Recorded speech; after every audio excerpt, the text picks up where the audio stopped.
Orang Asli toddler, latest victim in Kuala Koh plague.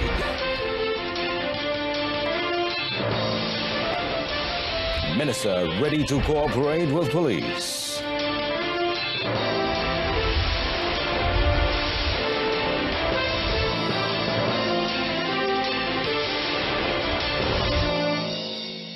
Hello and good afternoon. I'm Amin Carlos and welcome to News on 2.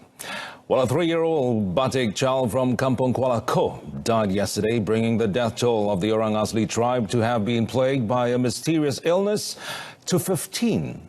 Now, according to National Unity and Social Wellbeing Minister P. Weithamurthy, Nazri Rosli died at Hospital Raja Perempuan Zainab II in Kota Baru, Kelantan. In a statement released today, Weitha said the forensic unit of the hospital will conduct a post-mortem today to confirm the cause of the child's death. Well, he said that the Orang Asli Development Department, JAKOA, would provide help and assistance to Nazri's family. Weitha also convened his condolences to the family. On Friday, Deputy Prime Minister Dr. Wan Azizah Wan Ismail said the Health Ministry was working towards determining the illness, which has killed 14 Batik people since last month.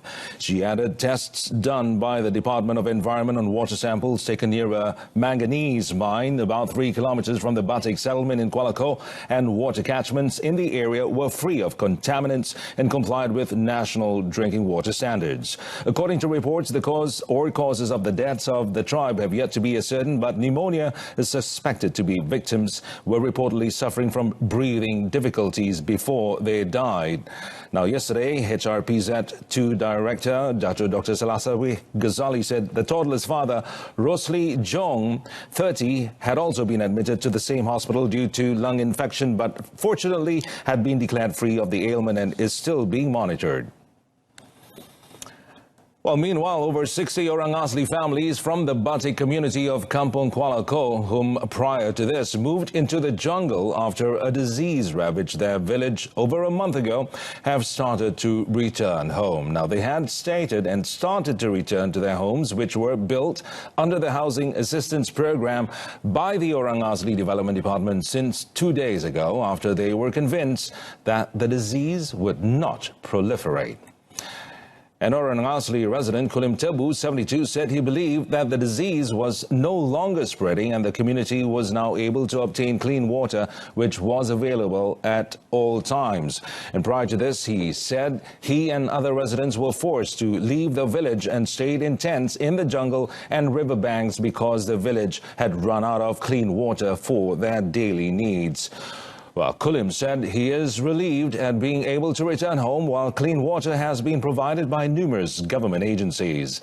Another Orang Asli resident, Mamat Poko, 21, said clean water supply was provided prior to this, but the residents were forced to find their own supply after the pipes were damaged. As such, he said that the residents were forced to set up tents on the river banks to ease their need of water for daily use. Well, he said families return on Saturday after all the facilities, especially clean water, were provided. Earlier, Gua Musang Police Chief Superintendent Muhammad Taufik Maidin and National Disaster Management Agency, or NADMA, Operations Implementation Division Director Dato' Azizan Abu Ta'at visited the Orang Asli residents. In the, or more likely, the other developments, the chemistry department confirmed there was no contamination of heavy metals or chemicals involving samples of water from 6 locations used by the Orang Asli residents of Kampung Kuala Koh. Well, it said the relevant government agencies and departments must take cognizance at all times to solve the problems faced by the Orang Asli. Economic Affairs Minister Dr. Sri Muhammad Azmin Ali is ready to cooperate with the police in connection to a sex video which went viral recently. Dr. Sri Azmin said that he has been called by the police to provide his statement regarding the issue. But I'm traveling to Penang today, but certainly I'm available tomorrow or any time that is convenient to the authorities. Datuk Sri Muhammad Azmin said this at the Hari Raya Open House event in Gombak today. They circulated through WhatsApp group. That was the report given to me.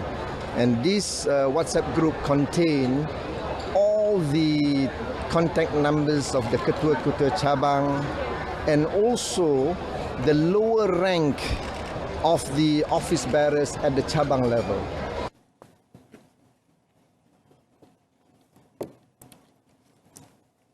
Speaking further on the issue, Dato Sri Muhammad Azmin has denied claims that he had communicated with Haziq Abdullah in 2014. The whole episode is fitnah yang kejam.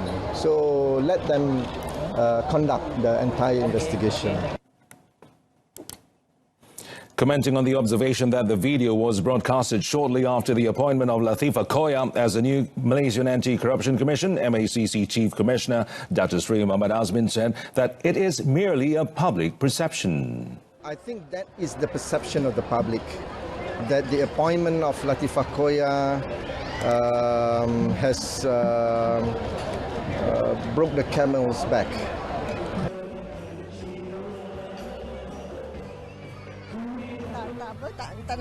Commenting on the same matter, Deputy Prime Minister Dato Sri Dr. Wan Azizah Wan Ismail said that the government is focusing on the aspect of the country's development instead of the video issue.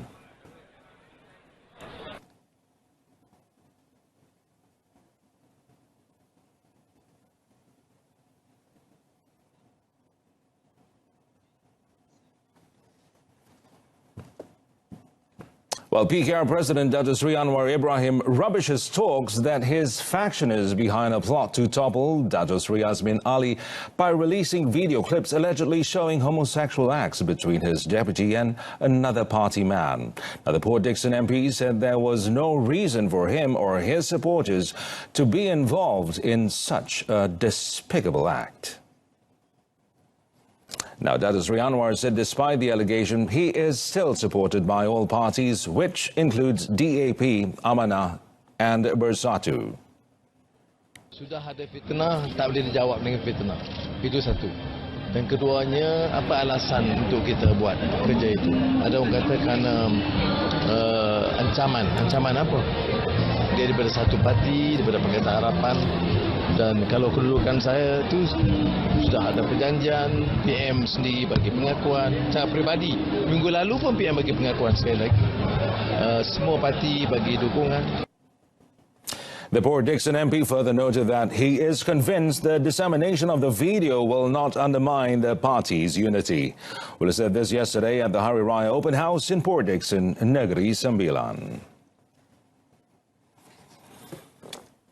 The Malacca government will intensify its efforts to combat the spread of dengue fever by mobilizing the community to carry out dengue prevention activities through Communication for Behavioral Impact, or known as COMBI.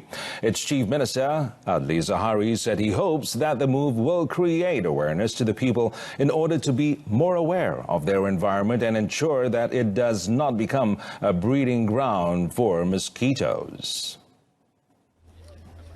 Now, various steps are also being taken by the State Health Department to curb the spread of dengue. That has been recorded earlier that there was an increase in the number of dengue cases, as 904 cases were recorded from 1st January to 8th June compared to just 225 cases during the same period last year.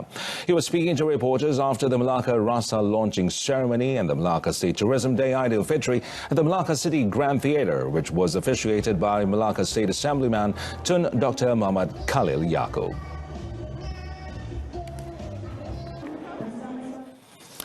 Well, Dato Sri Mujahid Yusof Rawah has confirmed that he will not defend his post as Pulau Pinang Amanah chairman next term to make way for a new leadership. Now, speaking further, he said that his aim now is to focus on the responsibility given to him by the people as a cabinet minister. Dato Sri Mujahid, who is also Minister in the Prime Minister's Department, said he will continue to support the new leadership and will continue being committed in helping the party to move further. Sebagai menteri di kabinet dan juga naib presiden, saya lebih rasa tanggungjawab saya hari ini, saya dah boleh lepas kepada negeri untuk saya tumpu di peringkat nasional. Dato Sri Mujahid said this at an Aidil Fitri celebration held at Kepala Batas, Pulau Pinang yesterday. The Education Ministry intends to increase the number of Special Needs Integration Program or PPKI classes in every mainstream school across Malaysia in a bid to support more students with special needs. This will simultaneously make it easier for parents to send their children with special needs to schools to get an education and appropriate guidance. Well, today there are 1,545 PPKI classes in primary schools and 830 classes in secondary classes nationwide. Deputy Education Minister Teo Nee Ching said PPKI students should interact with other students to erase the stigma that differentiates the abilities of both groups of students. In addition, Teo said students with special needs will have a bright future if their talent and abilities could be tapped into and honed through PPKI classes. Well, Teo was speaking at a press conference while visiting the construction site of Sekolah Menengah Kebangsaan Pulau Jaya Iskandar Puteri or Pulai Jaya Iskandar Puteri, Johor yesterday.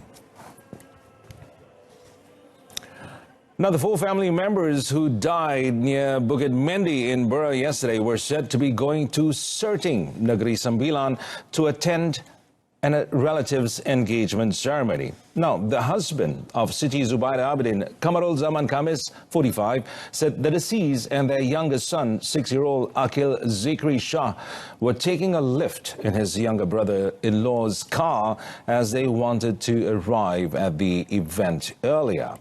Now, during the 1:35 p.m. incident yesterday, Siti Zubaida and Akil Zikri Shah were among the 4 who died after the Pro Viva car they were traveling in was involved in an accident with an empty trailer lorry and a 3-ton lorry.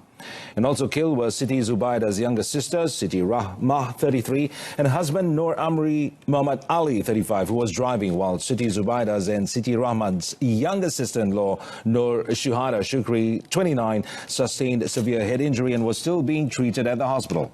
The accident at kilometer 51, Tamarlo Kamasol Road, was believed to have occurred when the empty trailer driven by a 39-year-old man skidded and hit the lorry from the opposite direction before hitting the victim's car, which was behind. Kamarul Zaman, who is self-employed, said all the victims would be buried at the Felda Bukit Puchong burial ground in Triang, Bura, as soon as the autopsy had been completed. Meanwhile, Siti Zubaida's niece, Shakila Isa, said they began to gather at the house of their grandmother in the Felda scheme since Friday in conjunction with Aidil Fitri and to be together in a convoy to Serting Negeri Sembilan. Well, coming up, Pharma to market produce digitally.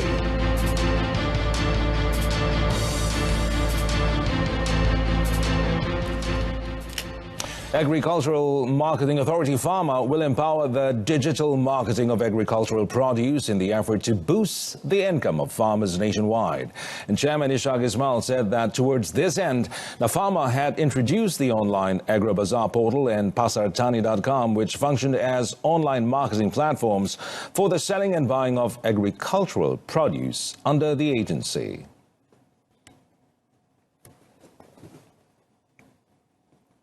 Kaedah yang kita akan buat selepas ini adalah untuk membuat pembelian secara online di semua pasar-pasar tani kita. Jadi semua peserta-peserta tani itu kita akan digitalkan mereka supaya mereka juga boleh menerima tempahan melalui online. Kemudian di pasar tani nanti kita boleh beri pilihan sama ada kepada pengguna membuat pick up ataupun mengambil barangan tempahan itu di tapak pasar tani ataupun membuat pilihan supaya barangan itu dihantar terus ke rumah. Ishaq said this to reporters at a Meet the Customers Day in conjunction with Aidil Fitri yesterday, which was also attended by State Pharma Director Arifin Awang. He said that Pharma was also currently formulating an online purchase program for 790 farmers markets nationwide, whereby buyers could order early and then obtain the products at the farmers markets or have them delivered. All taxi and Grab drivers have been reminded to quickly register and make contributions to the Social Security Organization, or SOCSO, to enable them to get SOCSO protection for the self-employed. Deputy Human Resources Minister Dato Mahfuz Omar said so far only about 13,000 taxi and Grab drivers had done so.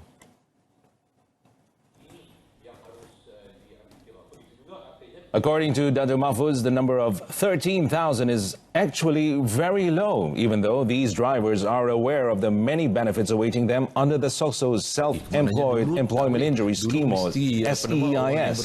He said the benefits are medical benefit, treatment permanent or temporary disablement benefit, constant attendance allowance, dependence benefit, funeral benefit, education benefit, and facilities for physical vocational rehabilitation and return to work program.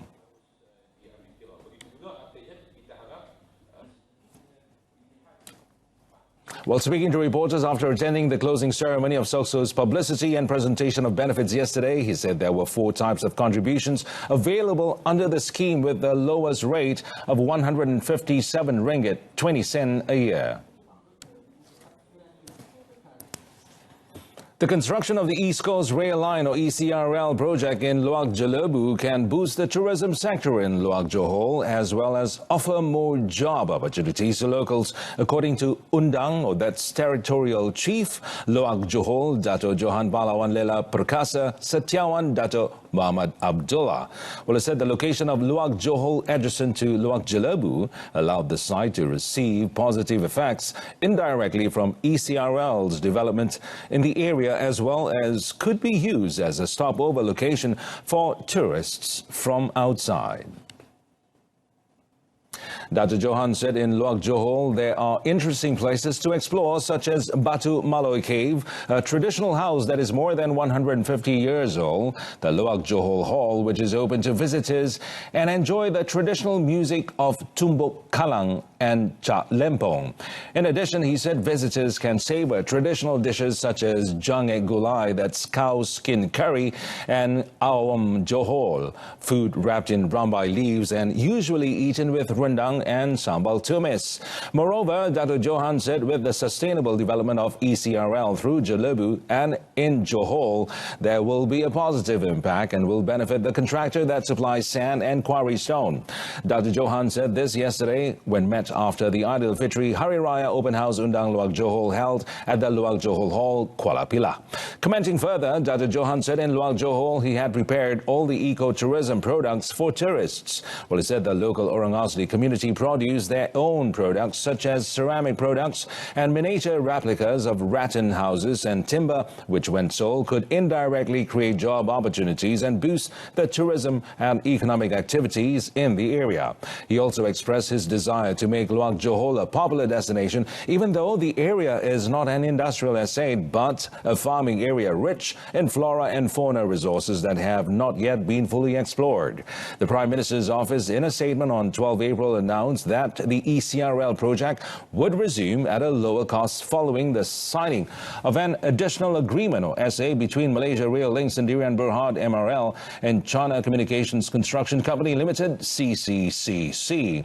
According to the statement, the cost of construction for Phase 1 and 2 ECRL had been reduced to 44 billion ringgit. That's 21.5 billion ringgit less from the original cost of 65.5 billion ringgit.